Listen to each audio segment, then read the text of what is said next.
ঘড়ির কাঁটায় এখন সন্ধে 7টা। বড় ভাগ্নের জন্মদিন উপলক্ষে দিদির বাড়ি যাচ্ছি।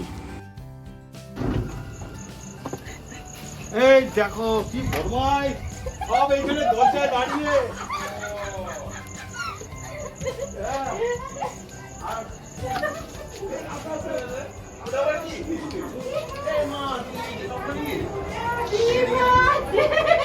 কেমন হলো ব্যাপারটা? ভালো সারপ্রাইজ।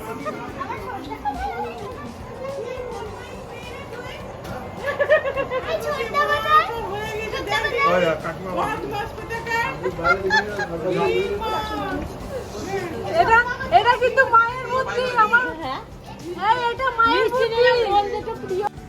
অতিরিক্ত বৃষ্টির কারণে দিদিকে বলেছিলাম আমরা যেতে পারছি না, কিন্তু হঠাৎ করে তারপর আমরা বেরিয়ে পড়েছিলাম, কিন্তু দিদিকে বলেছিলাম না আমরা আসবো না আজকে।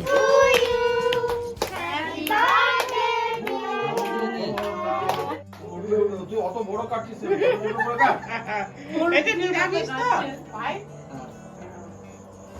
এই যে উঠলো ওই নিয়ে খাও। না না জিভ কেটে বেরিয়ে চলে আসবে। মামাকে দে। এই এটা ডিম ছিল যে কেকটা? না না না ওইটুকু দেয়। আচ্ছা ওইটুকুই। আরে ওইখানে একটু করে খাইয়ে দে। এ মা গাঁটছে দেয়। এ তো গিলিকে দিলাম না পাশে। তুমি কাটো কেটে দাও না খাও। আহা হা গো, এটা কি ক্রস কানেকশন হলো? ওটা কি তুলছিস? এবার কাটো এবার কাটো। ওটা খাবার জিনিস।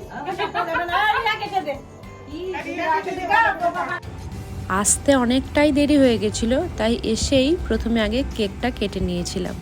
কেকটা কাটার পরে এদিকে দেখলাম দিদি বিরিয়ানি সমস্ত কিছু জোগাড় করছে। মাটনটা দিদি বসিয়েছিল, তারপর আমি আস্তে আস্তে করে নিলাম।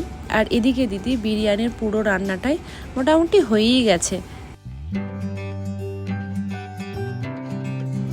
খাওয়া দাওয়া করব যখন, তখন দেখলাম আবার বৃষ্টিটা প্রচণ্ড হারে বেড়েছে।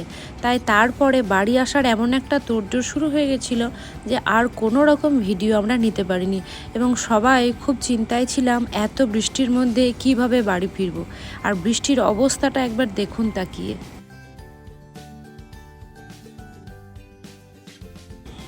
রাস্তায় এত বেশি জল জমে রয়েছে, কোথাও খাল বিল থাকলে বোঝা যাচ্ছে না, তার জন্য আমরা ভীষণ রকমের ভয় পাচ্ছিলাম। যাই হোক আস্তে আস্তে বাড়ির কাছে পৌঁছে গেছি। আর বাড়ির বাইরের অবস্থাটা একবার দেখবেন, চলুন দেখাই।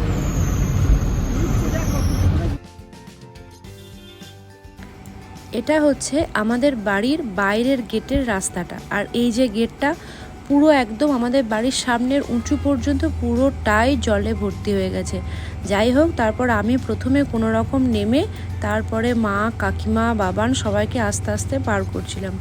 চলুন আগে আমি দেখি ভিতরে কিভাবে ঢুকবো, ওদেরকে তো ঢুকিয়ে দিয়েছি। চলুন তাহলে আপাতত ভিডিওটা এখানেই শেষ করি, আর দেখা হচ্ছে পরবর্তী ভিডিওতে। ততক্ষণ আপনারা সাবধানে থাকবেন এবং অবশ্যই সচেতন থাকবেন।